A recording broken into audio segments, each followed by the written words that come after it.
วิธีตั้งค่าเริ่มต้นใช้งานหัวเว่ย eKit Wi-Fi 6 AP ตัวนี้นะครับสามารถที่จะทำได้ง่ายๆตัวนี้เป็นรุ่น AP 361นะครับเป็นรุ่นที่เขาวางขายยอดนิยมมากใน TikTok แล้วก็ใน Shopee Lazada นะครับต้องเป็นการเชื่อมต่อผ่าน PoE เท่านั้นนะครับอย่างที่เห็นเขามีพอร์ต LAN พอร์ตเดียวฉะนั้นผมก็จะเชื่อมต่อ Gigabit PoE ที่ผมมีอยู่นะครับตัวนี้ผมใช้อยู่นะแล้วก็จะต่อไฟให้กับตัวนี้นะครับวิธีการใช้งานให้คุณโหลดแอปที่เป็นหัวเว่ย eKit จากคู่มือสามารถสแกนดาวน์โหลดมาได้เลยตัวนี้นะครับแล้วก็หลังจากนั้นก็เปิดแอปขึ้นมาผมดาวน์โหลดมาแล้วนะของผมแอปตัวนี้นะครับอย่างที่เห็นจะเป็นหัวเว่ย eKit นะครับโหลดแล้วก็สมัครใช้งานให้เรียบร้อยหลังจากสมัครใช้งานแล้วคุณก็จะเข้าสู่หน้านี้นะครับ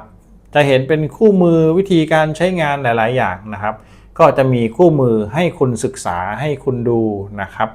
จากนั้นก็สามารถที่จะเข้ามาที่ชื่อตรงนี้มาดูข้อมูลของเราปรับการตั้งค่านะครับให้เป็นประเทศไทยให้เรียบร้อยตามนี้นะครับหลังจากนั้นก็ให้ถอยกลับออกมาครับแล้วก็มาที่บริการนะครับพอเข้ามาที่บริการคุณจะเห็นโครงการก็คือเหมือนกับเป็นระบบเครือข่ายในออฟฟิศในบ้านเรานะครับก็จะเป็นการสร้างหรือปรับใช้งานโครงการก็ได้นะครับกดเข้ามาตรงนี้แล้วก็เป็นการปรับใช้หรือ deploy นะครับจากนั้นก็เลือกการปรับใช้ผ่าน Wi-Fi ถ้าเป็นภาษาอังกฤษจะเป็นคำว่า deploy นะครับแต่ตัวนี้เขาบอกว่าเป็นภาษาไทยก็จะแปลมาแปลกๆนิดนึงนะครับเขาบอกว่าให้เริ่มที่เราเตอร์ก่อนนะครับถ้าเกิดว่าคุณมีเราเตอร์ผู้ให้บริการ AIS หรือค่าย True นะครับคุณก็ข้ามขั้นตอนนี้ได้เลยสามารถที่จะมองที่เราเตอร์ของผู้ให้บริการตรงนี้ได้เลยข้ามขั้นตอนนี้ครับเลื่อนถัดไปนะครับสังเกตนะครับตัวนี้จะเป็นเราเตอร์ผู้ให้บริการเขาจะลาก LAN port มายัง PoE switch ซึ่ง PoE switch ของผมก็คือตัวนี้นะครับฉะนั้นผมเอาสายจากเราเตอร์บ้านมาเสียบเข้าไปแล้วนะครับพอร์ตนี้พร้อมใช้งานนะครับสังเกตไหมครับเราเตอร์มีสายเข้ามาของผมเป็นพอร์ตสุดท้ายนะครับแล้วก็ถัดจากนั้นผมจะเอาตัว PoE ตรงนี้มาเสียบเข้า AP นะครับเป็นตัวสุดท้ายที่เป็นสีเขียวนะง่ายๆเลยก็เอาสายเนี่ยครับไปเสียบพอร์ตที่1ของ PoE switch นะครับตรงนี้จะเป็นพอร์ตที่1นะแล้วก็เอามาเสียบเข้ากับหัวเว่ยตัวนี้นะครับเสียบเข้าไปที่พอร์ต LAN เขาจะเป็น PoE มาอยู่แล้วนะครับโอเคสังเกตดูไหมครับไฟตัวนี้จะติดหมายความว่ามีการจ่ายไฟแล้วเป็นกิกะบิตแล้วก็ตัว AP หรือ Access Point Wi-Fi 6ตัวนี้ก็จะมีไฟติดขึ้นมานะครับพร้อมกับกระพริบนิดนึงนะครับเหมือนเข้าบูตขึ้นมาแล้วนี่คือการเริ่มต้นใช้งานตัว AP 361ตัวนี้นะครับใช้งานได้ง่ายมากเลยคุณสามารถเอาไปติดไว้บนเพดานแล้วก็ลากสายมาหา PoE switch ที่ห้องเซิร์ฟเวอร์หรือห้องเน็ตเวิร์กได้ง่ายๆแบบนี้เลยครับจะกี่ตัวก็ลากมานะครับ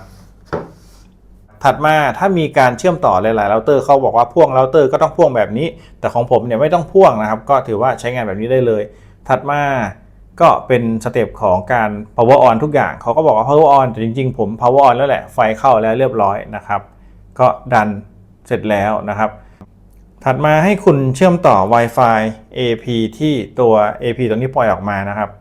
จะเป็นตัวนี้เนี่ยครับจะเป็น Hardware Managed Cloud E3B0 ตัวนี้นะครับเชื่อมต่อ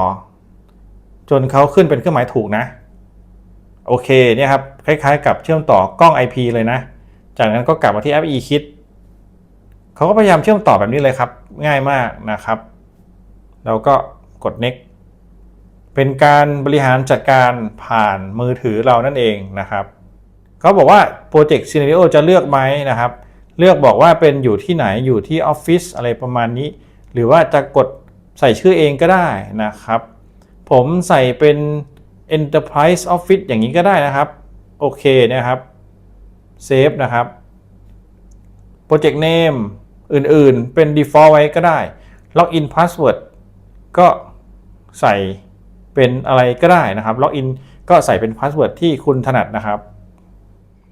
เขามีเงื่อนไขว่าต้องใส่ Password ให้ถูกต้องตามนี้นะครับค่อนข้างเยอะนะผมก็ใส่จนถูกแล้วนะครับจากนั้นก็กดโอเค Password แล้วก็ทุกอย่างชื่อโปรเจกต์นะครับสามารถเปลี่ยนชื่อได้นะแต่ก็ไม่เป็นไรครับไม่ต้องเปลี่ยนก็ได้นะครับพร้อมจากนั้นก็ start deploy ครับโอเคเขาก็จะเหมือน config ตัว AP ตัวนี้นะครับเพื่อที่จะให้ออกเน็ตนะเขาจะมีการตั้งค่าตรงนี้สังเกตดู AP เชื่อมไปยังสวิตช์ PoE แล้วก็ออกเราเตอร์ตอนนี้คือถูกหมดแล้วนะครับเรียบร้อยเขียวหมดจากนั้นก็กด next เขาก็พยายามออกเน็ตครับสังเกตดูเขาพยายามที่จะวิ่งขึ้นวิ่งลงออกอินเทอร์เน็ตให้เรียบร้อยนะครับสังเกตอยู่ด้านล่างเขาก็จะบอกเป็นสเต็ปว่าตั้งค่าเป็นยังไงบ้างเสร็จเรียบร้อยดีหรือเปล่านะครับเขา provision configuration คือเขาพยายามสร้างการตั้งค่าของเขาเองนะครับจากการเชื่อมต่ออินเทอร์เน็ตได้เขาก็ไปโหลดข้อมูลจากเซิร์ฟเวอร์มานะครับโอเคเขาบอกว่าเสร็จแล้วเชื่อมต่อได้แล้วนะครับพร้อมตามนี้กดดีเทลครับเขาก็จะขึ้นมาให้เราเห็นนะครับสามารถเทสได้ Wi-Fi Manage ได้นะครับกดเข้าไปดูได้โอเคเขาบอกว่าควรจะต้องอัปเกรดนะมี1ตัวควรจะต้องอัปเกรดนะครับโอเคตัวนี้อัปเกรดไปก็แล้วกันเพื่อความถูกต้องคิดว่าคงไม่น่ามีปัญหาอะไรนะครับตอนนี้ก็จะเป็นไฟสีฟ้าอ่อนอยู่นะครับสังเกตดูพร้อมกับการอัปเกรดขึ้นในมือถือนะครับเหมือนอัปเกรดเป็นเวอร์ชั่นใหม่เล็กน้อยนะครับหลังจากที่ดาวน์โหลดเสร็จแล้วตอนนี้อุปกรณ์กำลังรีบูตอยู่นะครับสังเกตดูขั้นตอนอยู่ที่4/4นะครับการรีบูตก็จะเป็นไฟเขียว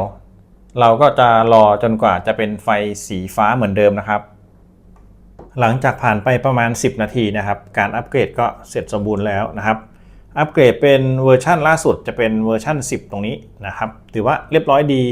กลับมาที่การตั้งค่าครับเราอัปเกรดเสร็จแล้วก็ออกมาด้านนอกนะครับก็จะเห็นว่าอัปเกรดผ่านทุกอย่างจบสิ้นนะครับเรามาดูเครือข่ายด้านนอกกัน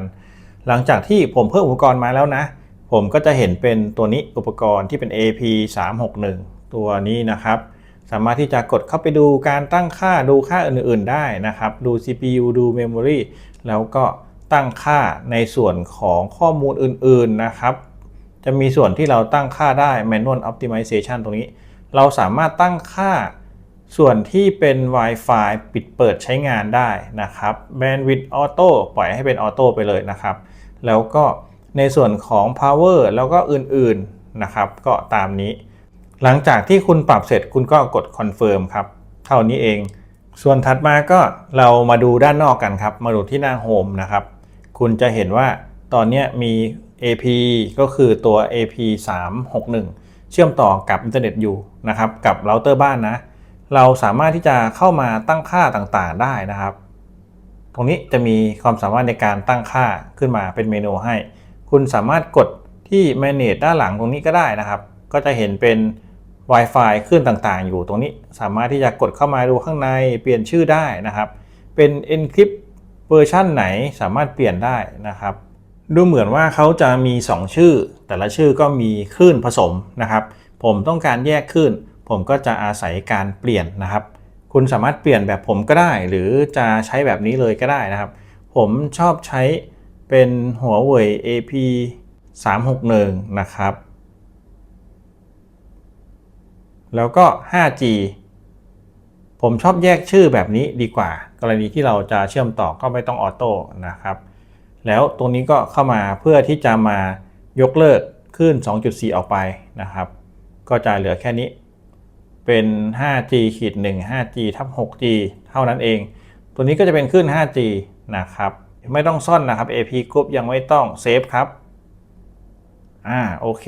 ก็จะเป็นประมาณนี้นะครับแนะนำว่าให้ Encrypt ด้วยนะครับ Encrypt แบบ WPA2 นะครับโอเคตามนี้แล้วก็โอเค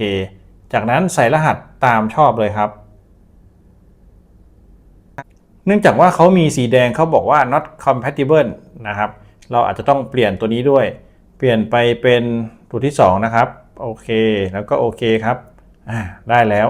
รหัสผ่านทุกอย่างการเข้ารหัสโอเคนะครับไม่ต้องซ่อน SSID นะจากนั้นก็เซฟครับพอเซฟแล้วก็จะได้เป็นชื่อใหม่นะครับนี่คือการตั้ง ตัว Wi-Fi Password นะในตอนเริ่มแรกเขาจะยังไม่ล็อกนะครับเขาจะเป็นการเปิดใครก็เชื่อมต่อได้ไม่ปลอดภัยผมก็จะเปลี่ยนนิดนึงนะครับผมจะใส่สำหรับ 2G เป็นชื่อนี้นะครับเข้ารหัสเหมือนกันแล้วก็ใช้ตัวเดียวกันนะครับ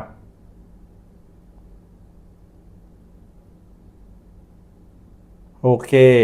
ตามนี้นะครับเหมือนกันเป๊ะเสร็จแล้วตามนี้จากนั้นก็เซฟครับคุณก็จะได้ตัว Wi-Fi 2 ชื่อ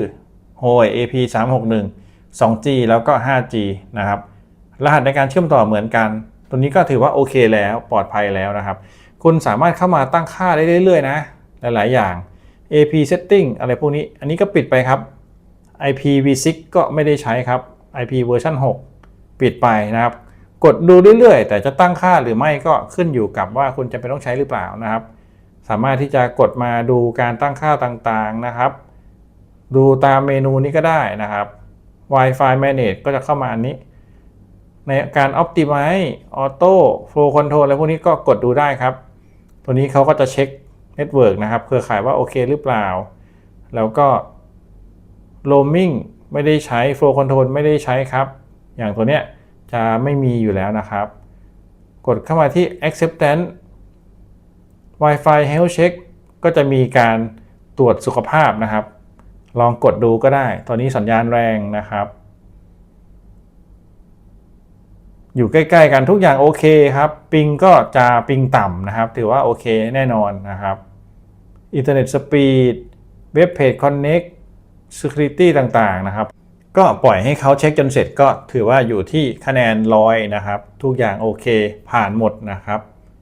ก็โอเคกลับมาที่ด้านนอกสามารถกดดูที่เมนูเรื่อยๆก็ได้นะครับแล้วก็มาดูที่ทั้งหมดเขาก็จะสามารถตั้งค่าได้ตรงนี้เป็นตั้งค่า Wi-Fi Network Optimize อย่างที่เราเห็นเมื่อสักครู่นะครับ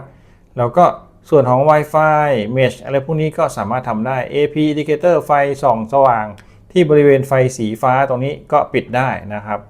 อื่นๆ Blacklist ก็ทำได้สามารถที่จะใส่ Blacklist ได้เช่นเดียวกันลองเข้ามาดูแล้วก็กดเข้าไปตั้งค่าได้เลยนะครับเพราะว่าตรงนี้มันเป็นรายละเอียดปลีกย่อยนะการตั้งค่าก็ถือว่าค่อนข้างเยอะแล้วมีอยู่เท่านี้กดที่ All ก็จะเห็นเมนูตามนี้นะครับ Device Login Password ผมเคยตั้งไปแล้วตรงนี้ก็เป็นพาสเวิร์ดในการเข้าตั้งค่านะครับ Admin Password ที่ผมใส่ก็เป็นพาสเวิร์ดตัวเดิมที่ผมชอบใช้อันนี้ก็คุณตั้งค่าเองเลยนะครับอย่างตอนนี้จะเห็น Wi-Fi ขึ้นมา 2 ชื่อเป็น 2G กับ 5G ที่ผมตั้งค่าไปนะครับผมก็จะเชื่อมต่อ 5G ใช้งานแล้วก็ใส่พาสเวิร์ดเข้าร่วมครับโอเคเชื่อมต่อได้แล้วนะครับตามนี้นะลองดู IP นะครับ IP ที่ได้จะเป็นเบอร์ 192.168.10.117 ตัวนี้เป็น IP ที่เราเตอร์ผมจ่ายออกมาตัว AP เขาไม่ได้จ่าย IP โดยตรงนะครับจะเป็น IP จากเราเตอร์บ้านนะก็มาทดสอบสปีดกันนิดนึงสปีดก็จะขึ้นอยู่กับอินเทอร์เน็ตที่ผมใช้นะครับของผมอินเทอร์เน็ตบ้านไม่เร็วเท่าไหร่แต่ก็ถือว่าเพียงพอกับการใช้งานตอนนี้ก็พยายามที่จะทดสอบอินเทอร์เน็ตครับ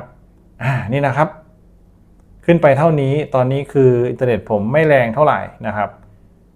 คิดว่าน่าจะไม่มีปัญหาใช้งานได้ปกตินะครับลองเชื่อมต่อด้วย Android ครับตัวนี้เป็นมือถือ Android เชื่อมกับสัญญาณ 5G นะครับอย่างที่เห็นแล้วก็เข้ามาดูรายละเอียดภายในครับตัวนี้จะเป็น Wi-Fi 6 นะครับตัว AP361 ของ Huawei ก็ตามสเปคนะครับเชื่อมต่อแล้วสัญญาณแรงดีนะครับอยู่ใกล้ๆความเร็วในการเชื่อมต่ออยู่ที่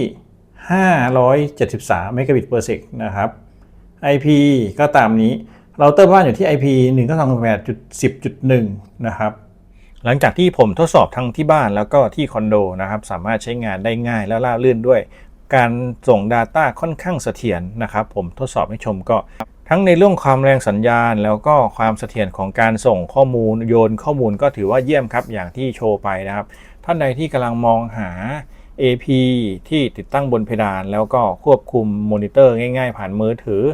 ใช้ในบ้านหรือใช้ในอาคารก็ถือว่าตัวนี้ครับผ่านนะครับน่าใช้มากๆ จุดเด่นของตัวนี้ก็คือสามารถควบคุมผ่านแอปได้เลยนะครับสามารถที่จะมอนิเตอร์ผ่านแอปHuawei eKit หลายๆตัวทุกอย่างถือว่าจัดการจากส่วนกลางง่ายดีนะครับท่านใดที่มีคำถามก็คอมเมนต์เอาไว้ได้เลยเดี๋ยวจะรีบทดสอบแล้วมาตอบให้สำหรับคลิปนี้ก็เอาสินค้าดีๆจาก Huawei ใช้งานได้ดีราคาไม่แพงมาแนะนำนะครับขอบคุณที่รับชมครับสวัสดีครับ